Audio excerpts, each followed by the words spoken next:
My name is Chad Wally. I'm one of the associate principals here at Sun Prairie West High School. I'm Nick Rykoff. I'm the assistant superintendent of operations for the Sun Prairie Area School District. So we took a unique approach in furniture design for this building. We had several small committees that helped to determine the furniture going into each of the unique spaces. WB's been a great partner. Our teachers are really heavily vested into their programs and really know what they want and what they need out of furniture products as far as durability and functionality. Our installation process went very well.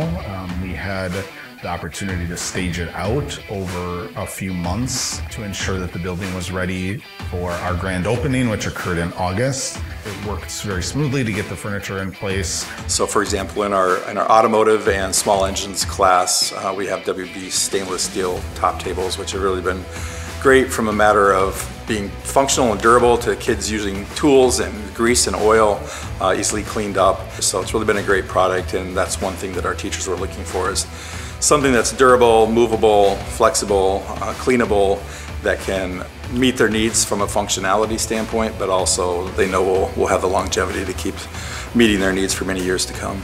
Student feedback is that they like the flexibility, they like the difference it brings in each day. You know, we had high hopes for our furniture choice. We made hundreds and hundreds of furniture decisions in opening this building. And we've been really excited and happy that the choices we made and the products that we put in place have really supported student learning, and our staff and our students have been happy with them.